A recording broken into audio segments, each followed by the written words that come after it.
ರಾಜ್ಯದಲ್ಲಿ ಪರಿಶಿಷ್ಟ ಜಾತಿಯ ಮಾದಿಗ ಮತ್ತು ಮಾದಿಗ ಸಂಬಂಧಿತ ಜಾತಿಗಳು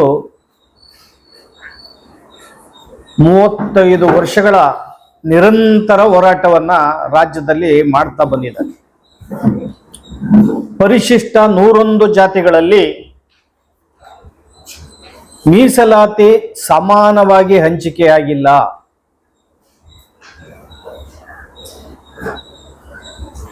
ಸಮಾನ ಅಂತ ಹೇಳಿ ಪರಿಶಿಷ್ಟ 101 ಜಾತಿಗಳು ಕಳೆದ 35 ವರ್ಷಗಳಿಂದ ರಾಜ್ಯಾದ್ಯಂತ ಹೋರಾಟವನ್ನ ಮಾಡಿದೆ. ಈ ಹೋರಾಟಕ್ಕೆ ಮಣಿದ ಸುಪ್ರೀಂ ಕೋರ್ಟು 7 ಜನರ ನ್ಯಾಯಾಧೀಶರ ಪೀಠ ಒಳ ಮೀಸಲಾತಿ ವರ್ಗೀಕರಣ ಮಾಡಲಿಕ್ಕೆ ಆದೇಶವನ್ನ ಕೊಡ್ತು. ಆದೇಶವನ್ನ ಕೊಟ್ಟ 1 ವರ್ಷಗಳ ನಂತರ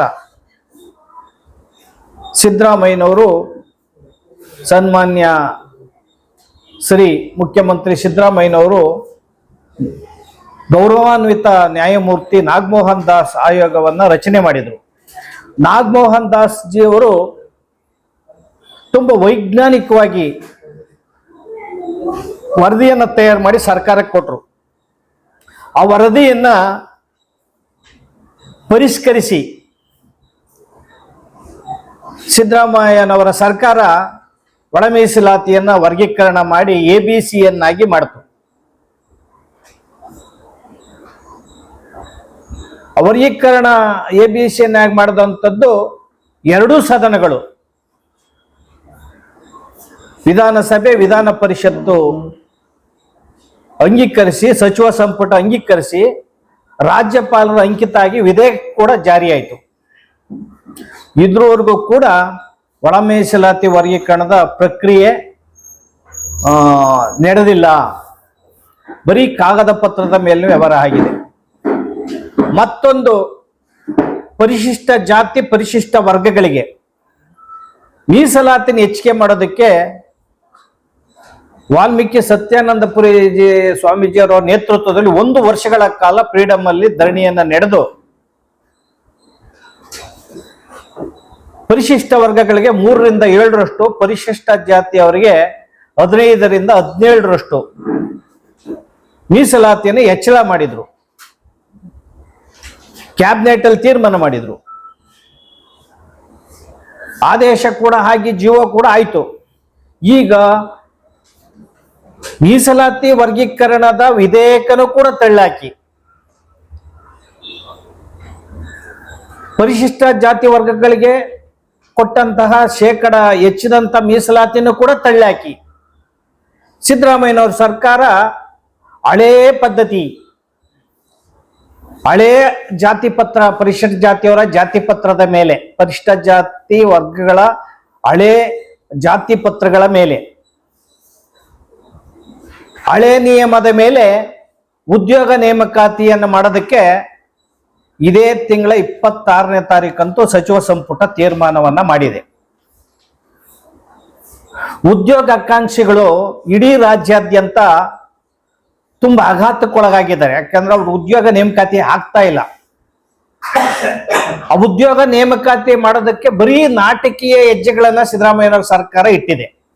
ಇವ್ರ ಮೇಲೆ ಅವ್ರನ್ನ ಎತ್ಕಟ್ಟೋದು, ಅವ್ರ ಮೇಲೆ ಇವ್ರನ್ನ ಎತ್ಕಟ್ಟೋದು. ಈಗ ಬೀಸೋದೊಣ್ಣೆಗೆ ತಲೆ ತಪ್ಪಿಸ್ಕೊಳಕ್ಕೋಸ್ಕರ ಉದ್ಯೋಗಾಕಾಂಕ್ಷಿಗಳಿಗೆ ಉದ್ಯೋಗ ಕೊಡ್ತೀವಿ ಅಂತ ಹೇಳಿ 56,432 ಉದ್ಯೋಗಗಳನ್ನ ನೇಮಕ ಮಾಡ್ತೀವಿ ರಾಜ್ಯದಲ್ಲಿ ಅಂತ ಹೇಳಿ ಸಚಿವ ಸಂಪುಟ ತೀರ್ಮಾನವನ್ನ ತಗೊಂಡು ಪರಿಶಿಷ್ಟ ಜಾತಿಗಳಿಗೆ ಶೇಕಡ ಹಳೇ ಪದ್ಧತಿಯಂತೆ 15% ಮೀಸಲಾತಿಯನ್ನ, ಒಳ ಮೀಸಲಾತಿಯನ್ನ ಹೊರಗಡೆ ಇಟ್ಟು, ಒಳ ಮೀಸಲಾತಿ ವರ್ಗೀಕರಣ ಇಲ್ದೇನೆ ಶೇಕಡ 15% ಉದ್ಯೋಗ ಅವಕಾಶವನ್ನು ನೇಮಕಾತಿ ಮಾಡ್ತೀವಿ. ಈ ಆಯ್ಕೆ ಪ್ರಕ್ರಿಯೆ ಏನಿದೆ ಇದು ಮುಗಿಯೋದ್ರೊಳಗೆ ವರ್ಗೀಕರಣದ ನಾವು ಜಾರಿ ಮಾಡ್ತೀವಿ, ಅದಕ್ಕೆ ಬದ್ಧತೆ ಇದೆ ಅಂತ ಸಿದ್ದರಾಮಯ್ಯನವರು ಇಟ್ಟಂತ ಹೆಜ್ಜೆ ಇದೆಯಲ್ಲ, ಇದು ಅನೇಕ ಅನುಮಾನಗಳಿಗೆ ಎಡೆ ಮಾಡಿಕೊಟ್ಟಿದೆ. ಒಂದ್ ಕಡೆ ಒಳ ಮೀಸಲಾತಿ ವರ್ಗೀಕರಣದ ಬಗ್ಗೆ ವಿಧೇಯಕ ಇದೆ.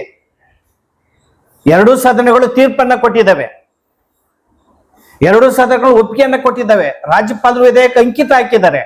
ಇದನ್ನು ಬದಿಗೊತ್ತಿ ಪರಿಶಿಷ್ಟ ಜಾತಿ ವರ್ಗಗಳಿಗೆ ಹೆಚ್ಚಿದಂತ ಮೀಸಲಾತಿ ಆದೇಶಗಳನ್ನೆಲ್ಲ ಬದಿಗೊತ್ತಿ ಅದನ್ನಾಗೆ ಉಳಿಸ್ಕೊಂಡು ಮತ್ತೊಂದು ತೀರ್ಮಾನವನ್ನ ತಾಂಡು ಹಳೇ ಪದ್ಧತಿಯಂತೆ 1995ರಲ್ಲಿ ಮಾಡಿದಂತಹ ಹಳೆ ಪದ್ಧತಿಗಳೇನಿದೆ ಅದರಂತೆ 15% ಉದ್ಯೋಗಗಳನ್ನ ನಾನು ನೇಮಕ ಮಾಡ್ತೀನಿ ಅಂತ ಹೋಗಿರೋದು ಇದೆಯಲ್ಲ, ಇದರ ಹಿಂದೆ ಅನೇಕ ವ್ಯಕ್ತಿಗಳ ಕೈವಾಡ ಮತ್ತು ರಾಜಕೀಯ ಇದೆ.